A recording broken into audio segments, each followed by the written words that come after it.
everybody. Welcome to Banfield. It's Wednesday, but it already feels like it's Friday. It just feels like a really long week. But that's, I'm not even Diddy. Right? Can you imagine how long this week has been for Sean Puff Daddy P. Diddy Combs? I can tell you one thing, he's not getting a good night's sleep because this is night number 3 at the MDC, Metropolitan Department of Corrections. That is not a fun place to be. It is called the Guantanamo of New York. It has been called inhumane, and that's from people on the other side of the law, not the ones who are incarcerated. And he just got some bad news again today, and that is no, you may not leave. He tried again to get out on bail, and even though he went up a rung in the judges and, you know, put a little bit of sweetener on his bail proposal package, not much, no, the judge said no.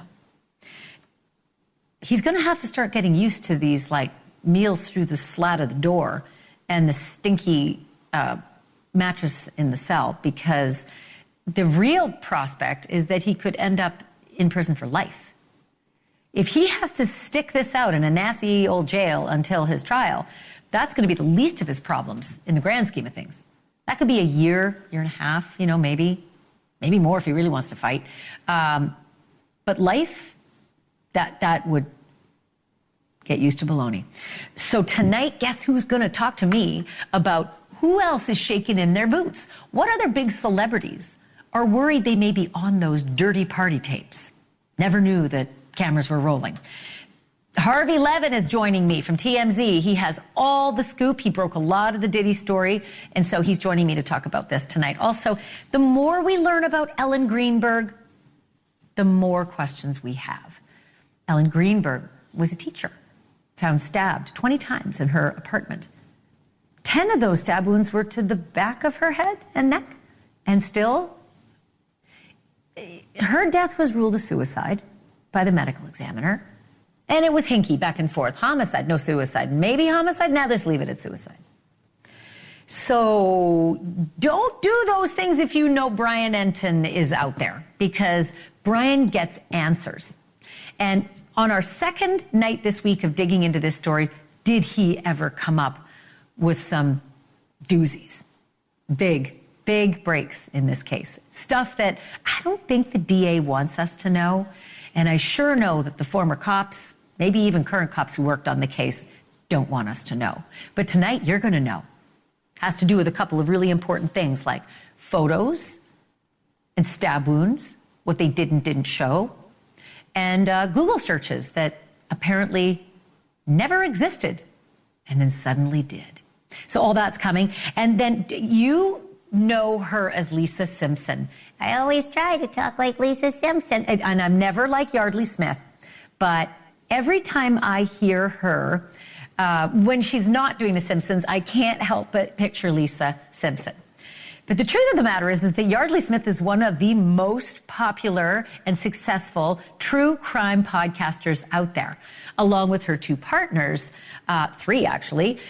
They're called, wait for it, and give me a minute, Small Town Dicks. Because Dicks stands for detectives. What were you thinking? Tonight, Yardley's coming back on the show, and I'm so excited because I had her on the show, I guess, a couple of weeks ago, maybe a few months ago, and it was just so great, and we had so much response. She did the voice, and then she also talked about these podcasts that she's been doing, and she's got a new season dropping on Friday, and we've got some exclusive content to give you tonight. And then she's bringing her husband, who's one of the Small Town Dicks, and her husband's twin brother, who's another small town dick. And so we're going to talk to all of them. I'm so excited for this. I can't believe it. All right. Do you know that, like, sometimes it's called a do-over? Sometimes it's called a mulligan. But no matter what you call it, there isn't a person among us who has not wished at some point in their lives that they could go back and change something and do a rewrite and fix a mess that they left behind. And that might just be how Sean Puffy Combs feels right about now, especially about this song that he released a year ago. Act bad, act bad, act bad, act bad, act bad, act bad, act bad, act bad, act bad, act bad, act bad, act bad, act bad, act bad, act bad, act bad, act bad. That did not age well. It was produced before the lawsuits, before the raids, certainly before the federal indictment and his arrest. And Act Bad was meant to boost his brand as a bad boy in entertainment. But now it might solidify that brand, and not the way he wanted it. And you can bet that the Diddy who showed up in federal court today, for the second day in a row, was singing a whole different tune, promising not to act bad if the judge would only just let him out of jail, let him out on bail until his trial for racketeering, sex trafficking, and transportation to engage in prostitution. A trial, by the way, that might not be for a year, maybe more. Make no mistake, my friends, the stakes could not be higher because those charges could send him to prison for life. So, judges sometimes think, well, what does the inmate have to lose if he bolts for Venezuela? $50 million, he's got a boatload, and it would be way better to be on a beach than at, a Department of New York corrections facility. Or it would be the state facility, the BOP, Bureau of Prisons, feds. Diddy was in court today appealing yesterday's decision. And that was made by a different judge, a judge that denied him bond and kept him locked up at New York's notorious Metropolitan Detention Center. But today's judge was not budging either. So for Diddy, or as the feds now call him, inmate number 3745254, this is night number 3. Night number 3 on a stained and scratchy mattress in a cell. Just think about it. This guy, right? It is light years away from the super luxurious Carlisle Hotel on Manhattan's Upper East Side. Amazing caviar. That's where he planned to be staying this week before, life took this turn. Look, Carlisle. That's where my former mother-in-law used to go, and she's very fancy. And that hotel is fancy. So now the question becomes, will anybody in Diddy's inner circle be joining him in a place that some have called the Guantanamo of New York? And if so, who? Who's going to get it next?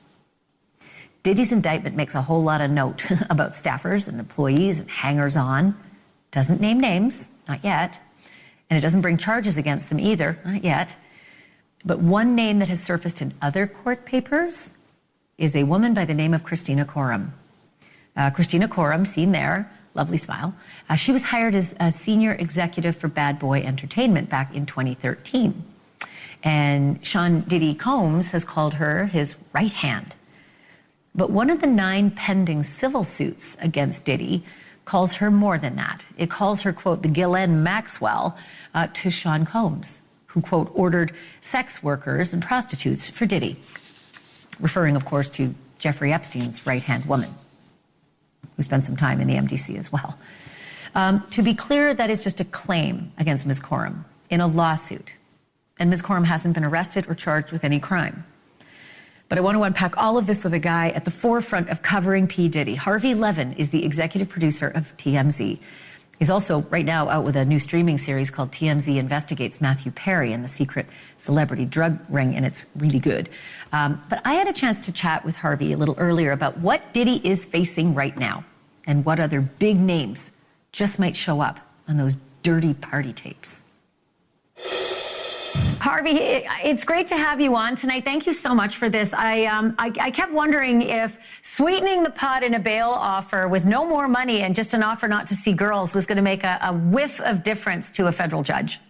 I got to say, there was somebody in my office today in our morning meeting who actually made a really interesting point. She said, if you have to tell a judge, I swear I won't be around women, that in itself should be enough to deny bail.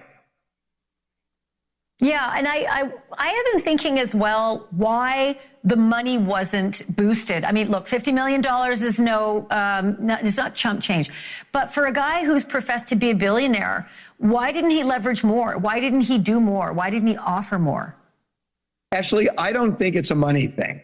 I think this has to do, and not even so much a flight risk. I think it more has to do with allegations that he has tried to influence and even threaten witnesses. Again, those are allegations by the U.S. attorney.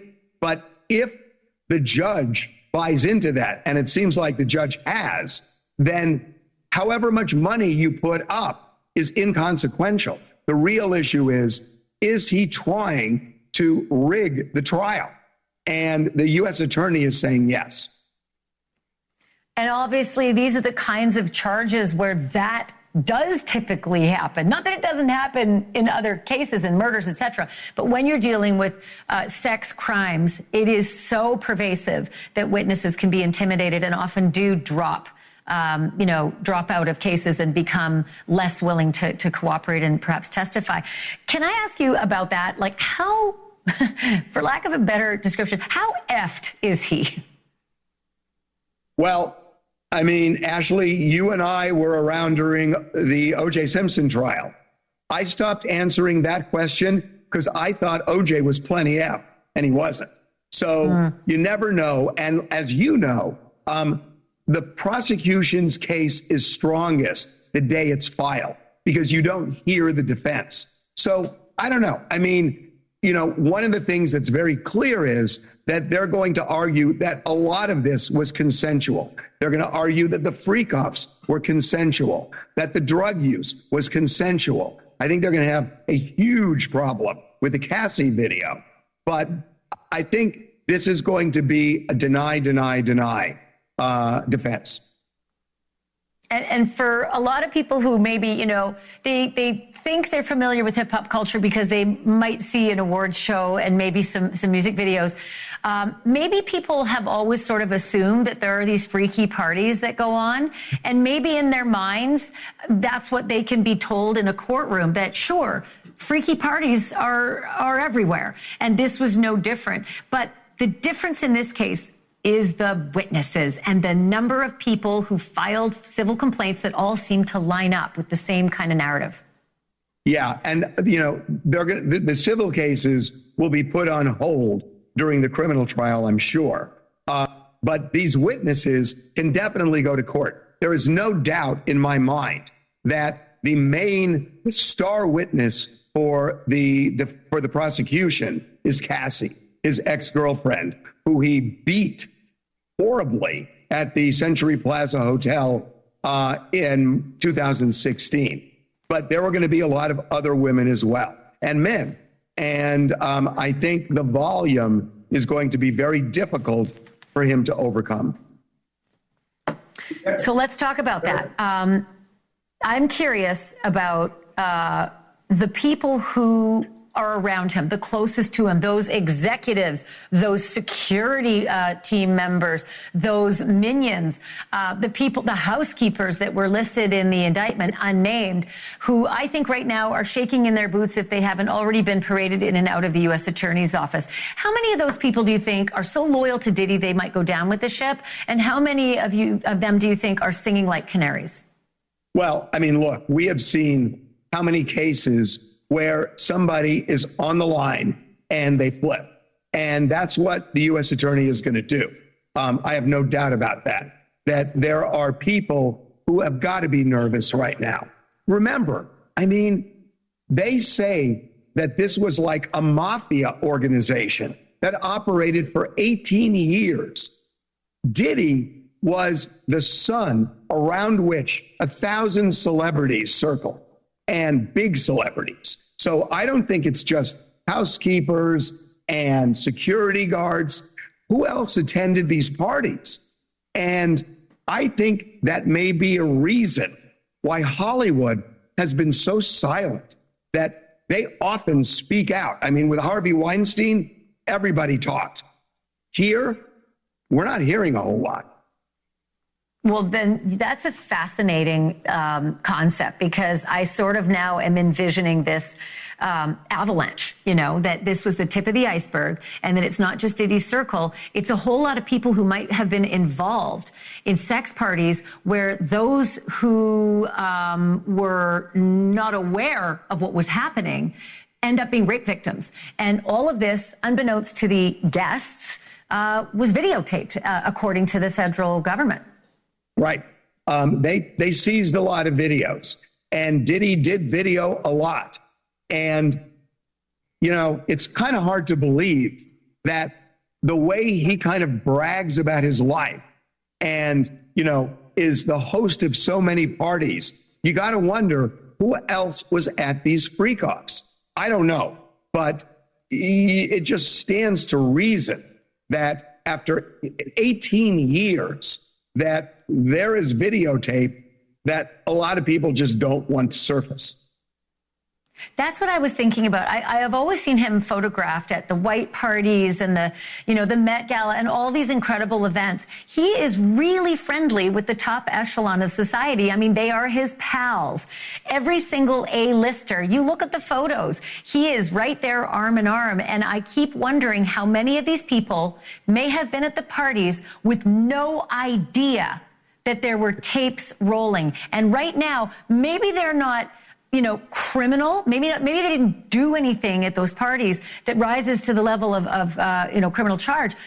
But it's humiliating and it's embarrassing and it's the equivalent of like revenge porn.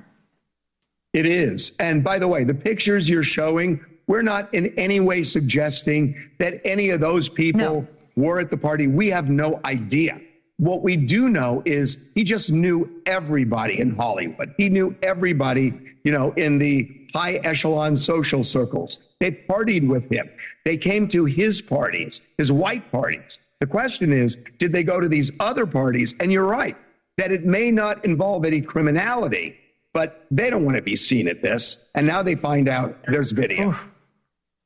I mean, who would want to be? And I'm going to, you're like a walking libel meter. So thank you for pointing that out, that just because we're showing pictures of him with friends, in high places doesn't mean they were in the low places too. That's right. For sure. Right. So real quickly, do you think we're going to start seeing a lot more accusers come out now that they feel the power of the feds behind them? Like they heard about the power of the feds. Now they know there's the power of the feds. You think we're going to see that loads more accusers, loads more details, loads more witnesses?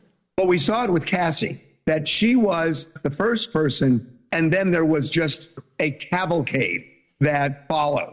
And when criminal charges are filed, it's going to be a combination of people going to the feds and the feds going to other people as they do these interviews. They said they're not done. They said there may be more charges against others. So I don't think this is over by a long shot. Yeah. And more charges for Diddy as well. We haven't heard kidnapping. We haven't heard drug charges and the like, and they're certainly alleged in the indictment. I could talk to you for hours, and I would, except for that you have a show to do. And you have that other show that I'm going to plug as well. Right now, TMZ Investigates Matthew Perry and the Secret Celebrity Drug Ring is streaming on Hulu. I don't know when you get a break, Harvey. I don't know when you sleep. I have to tell you one other thing. Ashleigh, it just amazes me. It amazes me that if Diddy would have settled that lawsuit with Cassie before she filed, we may not be talking about this today, because that's what opened it. And he settled it a day after she filed. And he called her bluff, and she filed. And as a result, we see what we see. But just think about how the scenario would be different. Someone's going to write the song, the new rap song, Dum Dum Diddy. I mean, honest to God, I think it's going to be 50 Cent. 50's going to go Dum Dum Diddy. Here I am, 50. He's loving every moment of this. Harvey, thanks so much for this. Thanks, Ashleigh. And tomorrow, our conversation continues on the death of Matthew Perry and that brand new TMZ documentary. You're not going to want to miss that. But coming up tonight, the more we learn about the death of Ellen Greenberg in 2011, and we are still learning things, the deeper this mystery gets. Not just the question of who actually plunged that knife into Ellen 20 times, but why the authorities were so hell-bent that Ellen did it to herself. Case closed. But it is not case closed for us. Our Brian Enton has the loose ends and the questions and the photos that are chipping away at this mystery, and he is live in Philadelphia with me next. And then later on, a voice that has been part of your life for probably most of your life, maybe even all of it. Yardley Smith will forever be known as the one and only voice of Lisa Simpson. But now she's the voice of a popular true crime podcast, too. Easy jump for her, even if a surprise to the listeners. I can't believe Lisa Simpson is talking about murder and mayhem because I sound so much like Lisa Simpson. This is me. This is Lisa Simpson. We're actually not that far apart. I am thrilled to say that Yardley Smith is with us again tonight. And this time, she's bringing her 2 detective co-hosts. That's later this hour.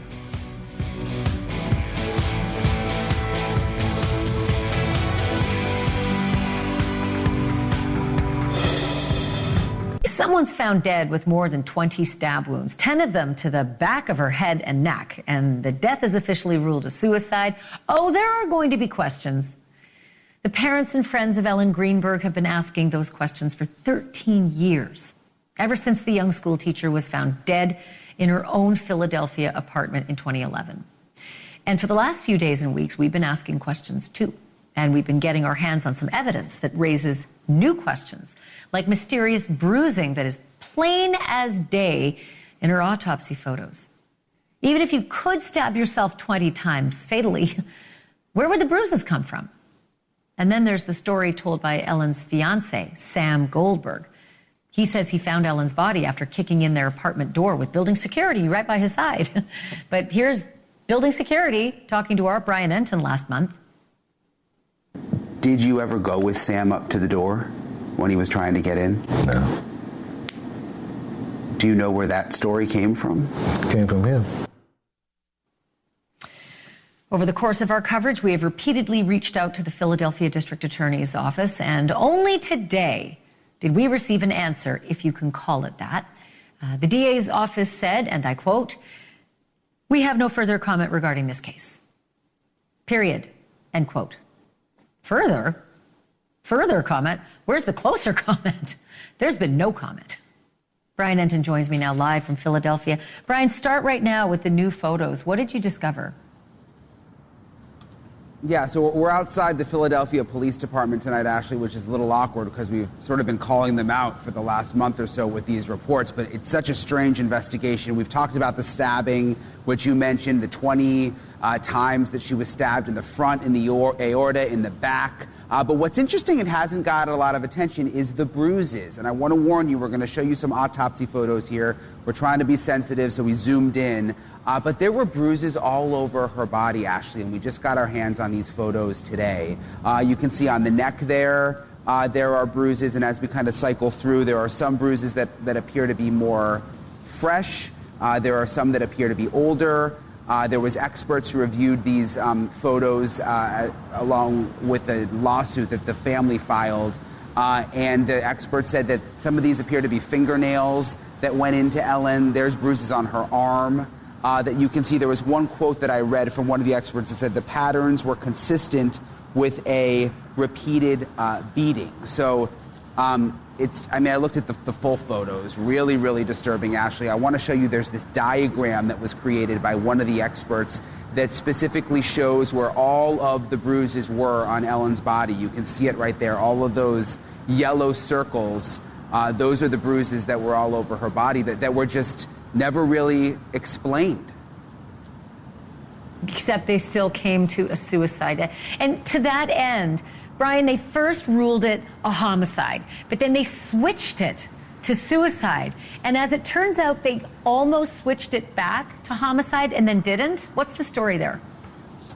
Yeah, that's something that we just learned, which was mind-blowing. We interviewed the prosecutor on the case who was assigned to go over the case and review all the evidence and documents, and he had to find a lot of the evidence was in a storage closet, hard to find, which was weird. But when he went over everything, he says that he was positive that it was not a suicide. So he called up the medical examiner. This was back in 2015. And he said, how the heck is this a suicide? Like, what are we going to do here? This doesn't make any sense. And he says that the medical examiner agreed that he would change the cause of death to maybe homicide, but maybe undetermined. We talked to Ellen Greenberg's family attorney about that very interesting nugget. This is what he said. The medical examiner said, well, we're going to change it. 100% we're going to change it. I just don't know to what. Do we make this undetermined and let more investigation occur and then see if this is a homicide? Or is that enough to say, hey, this is a homicide then we should be proceeding as though this is a homicide. Do you think he just got distracted, or do you think there's something more to why he didn't do it? I think there's a lot more to it than why he didn't do it, which is why we have our second lawsuit accusing, or at least alleging, that he's an accessory after the fact of hiding a homicide. It really is so strange, Ashleigh. Why would he agree to then change it back, but then years go by and absolutely nothing has happened? So another question. You went through the entire autopsy report. You say you found like big mistakes or even lies. Explain that. Yeah, so I want to show you another diagram so you can understand this, Ashleigh. And the knives, the stabbing wounds did not only go in the front of the victim, Ellen's body, but in the back, actually in the back of her brain and into her spinal column. And initially, the medical examiner was trying to say that the knife did not actually pierce her spine, which is important because if it did, she wouldn't have been able to continue stabbing herself. She wouldn't have been able to move.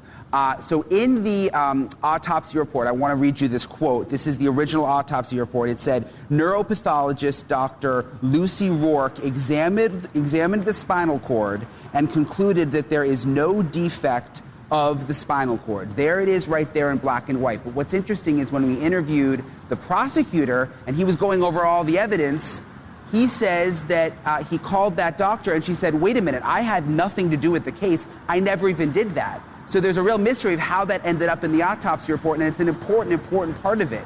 Listen to what the former prosecutor said. So I said, send me the report. Well, we can't find it. Okay, well, that doesn't make any sense. But, all right, well, send me the log of when she was there to show that she did the examination. We don't have any of that. Okay. Send me the bill that she submitted. We don't have that. Okay. Send me the cashed check that was sent. We can't find that either. Well, okay. So then I called Dr. Rourke. I mean, again, this is like 2015-ish. She had no recollection of doing this. And I don't mean like, I don't know, I don't remember. It was more of a like, I don't recall doing that. Like the tone of like, I didn't do that without saying I didn't do that, right? And the way I view it is, if you don't have a report, you don't have a log of her being there, you don't have proof that she billed, you didn't pay her, like, it didn't happen then, right? If we're talking in evidence, it didn't happen. If you can't, prosecutors live and breathe in evidence. So if you don't have the evidence that she did it, then to me, she didn't do it. And that's a really important point, Ashleigh, because that was an important line in the autopsy report. And it's very important to clarify whether or not the knife actually went into Ellen's spine. But did it? Did anyone ever determine? Well, so there was an expert, several later on. They actually saved the spine, by the way, which is interesting. With the thousands of deaths in Philadelphia, they saved her spine at the morgue. And experts re-examined it and determined that the knife did go all the way into the spine. So the opposite of what the medical examiner said originally, which means that she wouldn't have been able to move after the knife went into her spine, and she wouldn't have been able to keep stabbing herself, which, again, the family is just so frustrated. Like, how does any of this make sense? How is it still possibly being ruled a suicide? Well, we're still asking and we're still trying. And again, I will repeat that the DA's office told us today we have no further comment regarding this case. Brian, stay on it, and thank you for this. You're doing a hell of a job. Thanks. Coming up, with such a violent and bloody death, you would expect that investigators would look at every piece of evidence. So why also was a bloody footprint ignored at the scene of Ellen Greenberg's death? And how could some game-changing Google searches only turn up in her file years after she was found dead? That's next. Even way back in 2011, when Ellen Greenberg was found dead in a pool of blood in her Philadelphia apartment, it would have been routine for investigators to look at her cell phone or her laptop. Because you can learn a lot about someone from their Google history, as we have seen on this show time and time again. And if you are planning to do something rash, your web searches will typically leave a popcorn trail. In Ellen's case, police apparently did report finding Google searches for how to commit suicide, but those searches only appeared in her file years and years later. Now, how would that be? I'm joined again by NewsNation senior national correspondent Brian Entin. So, Brian, this Google business is just made even more frustrating by yet another piece of evidence, a bloody footprint that's questionable. What's happening with all that evidence? Yeah, let me start with the Google searches, because you set it up so well. Basically, the Attorney General was one of the offices most recently to investigate the case and said they had these Google searches that popped up, that Ellen Greenberg had looked up painless ways to kill herself. But the former prosecutor who we've been talking to, who's now in private practice and can speak freely, said it was so strange because he had every single piece of evidence. He made sure to get it all from the police, from the medical examiner. He went through all the closets, and he said his extensive search, he never came across anything about Google searches. And then all of a sudden, years later, these Google searches pop up, which he says is very suspicious. Listen to this. What are you talking about? Records of her Googling suicide. Well, it's in your file. No, it's not. It's in the file that was sent to us. The box with the manila folders and the red labeling on. Yeah. It's not in there. That was never in there. It's in your file. I said, listen. When I had this file, I had every piece of evidence from the medical examiners, from the homicide detectives, from the district attorney's office, time in and time again. I said, is there a single piece of evidence that I don't have? No, this is everything. Nowhere, not one person had shown me, given me, alluded to these computers, cell phones, or any other digital device being searched or data dumped. So what are you talking about, right? Now, if this exists, I have a simple question. I know that it exists. I know a record of these searches exists. My question is, where did they come from? And we still don't really know the answer to that question, where they did come from. But this prosecutor, now former prosecutor, is really spilling it all now. I mean, he wants it all out there. One last thing that we've come across, Ashleigh, when we were going over the autopsy photos, and I want to show you this picture. And again, we zoomed in because it's so graphic looking at these photos. But in between Ellen's legs, there's a lot of blood on the ground. It's the kitchen floor. And the experts say that could possibly be a footprint in the blood, what you're looking at right there, possibly a boot footprint. And it's just yet another thing they say was never properly investigated because it was never technically a crime scene, because the police never treated it as a crime, because they never brought out proper crime scene investigators or documented the scene the right way. But it's something that they're concerned about. I mean, you can't take your own life and then have someone else's boot print in your blood, right? Not unless that person was there prior to that door being locked. And then just real quickly, I want to go back to the Google searches for a moment. How would anybody determine who made those Google searches if they didn't see the person at the keys? Right. No, absolutely. And how could they prove that Ellen did it? And then also, if you were Googling painless ways to kill yourself, that doesn't really align with stabbing yourself 20 times in your aorta, in your spinal column, all over your body. I mean, that would not be the most painless way, obviously. I'd love to know what the results were, but you are absolutely right. Great job, Brian. Thank you for that. Look forward to your next big revelation in this, and I look forward to hearing from the DA one day. Thanks, Brian. Yeah, thanks. Still to come, Lisa Simpson by day, true crime storyteller by night. That is the life of voice actor Yardley Smith, who for the past few years has hosted a very popular true crime podcast called Small Town Dicks. Dicks meaning detectives. What did you think it meant? She is here live tonight, and she brought her husband, Detective Dan, and his twin brother, Detective Dave. The new season kicks off Friday, and all three of them are live with a preview next. Last time I said the D word on the show, and it wasn't someone's name, I had to point out that it is a slang term for detective. So please, no angry emails. Do not throw peanuts at the screen. I'm going to do it again. Because again, my guest tonight is the incomparable Yardley Smith, who not only has been the voice of Lisa Simpson for the entire 35-year run of The Simpsons, she now hosts the very popular true crime podcasts, wait for it, Small Town Dicks, which are detectives, I told you. Yardley's co-hosts, aptly, are Detective Dan, who happens to be her husband, and Dan's twin brother, Detective Dave, and cold case investigator Paul Holes.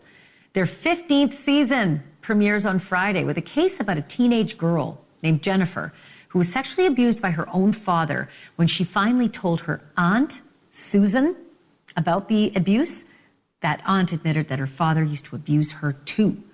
Jennifer then helped the police bring her dad down. Yardley Smith, Detective Dan, Detective Dave, good to have you all three here. And by the way, Yardley, how did you get Dan and Dave to come along this time? This is a real treat. Yeah, it's a real treat. I have a little bit of pull, not much, but I do what I can.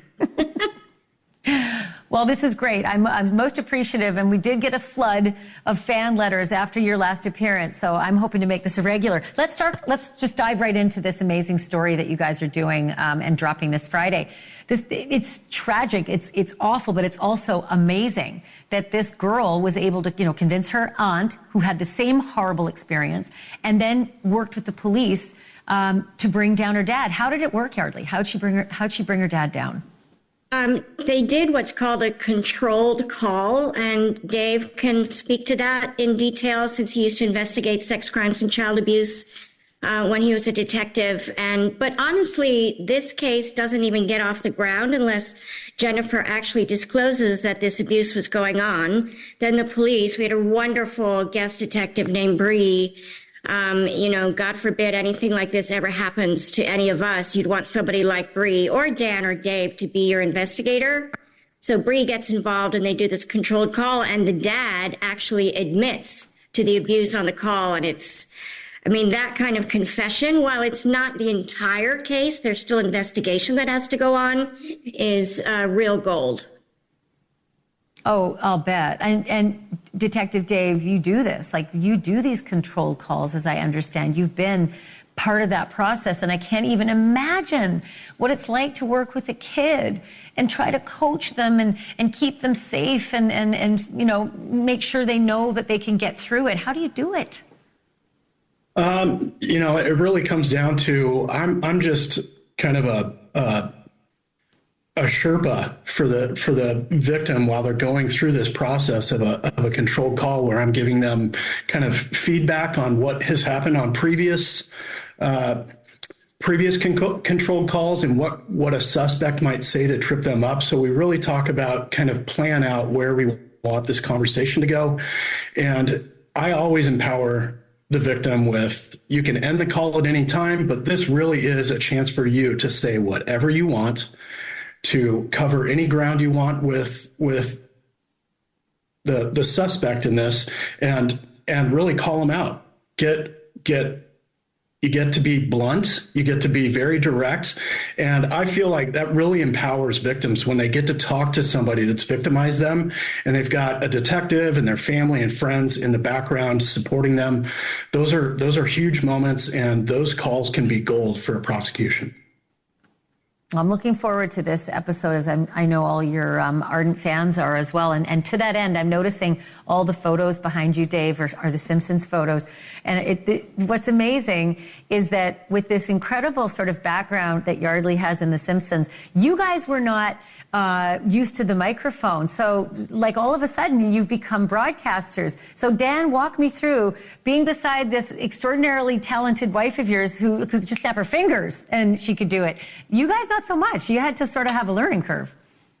Oh, there's definitely a learning curve. And I learned so much just by watching her and kind of emulating what she does and how she handles interviews and that sort of thing. So, the first time you've got a microphone in front of you, you're very nervous and you don't know what to do with your hands. And sometimes you slap the table. And, over the years, we've done so many episodes. I mean, how many episodes? Over 200, I think. Yeah. Yeah, over 200. So you learn fairly quickly on what works and how you can make yourself a little more comfortable. And I think most importantly for me is when to shut up.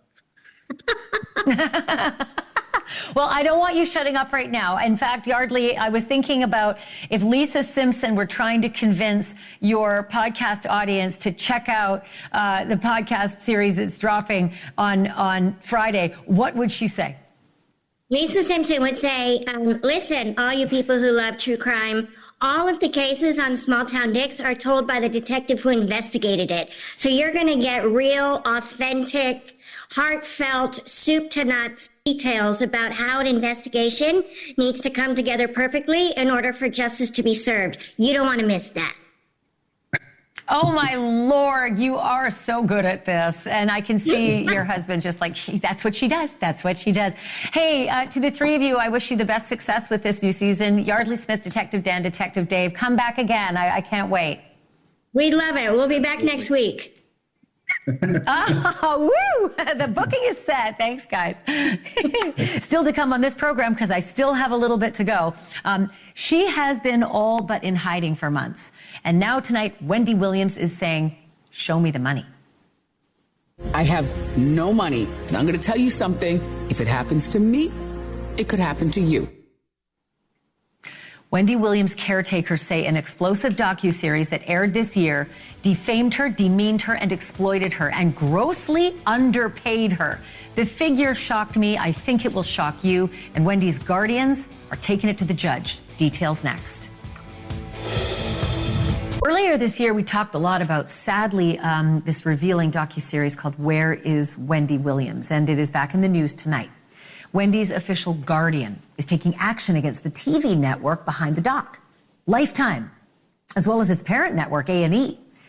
They're suing the companies alleging, and I quote, blatant exploitation of a vulnerable woman with a serious medical condition. The suit claims that the project was supposed to showcase Wendy as she launched a new podcast, but instead the whole world saw her struggling with substance abuse and serious health and mental health issues. The suit also says that the networks, quote, made millions on Wendy Williams' back, but paid her just $82,000. The suit is demanding that they pay for Wendy Williams' medical care and supervision for the rest of her life. And that is a big suit, so we're going to be watching. And we've got more on the Ellen Goldberg story tomorrow, or Greenberg story tomorrow, so make sure you come back. Cuomo's next.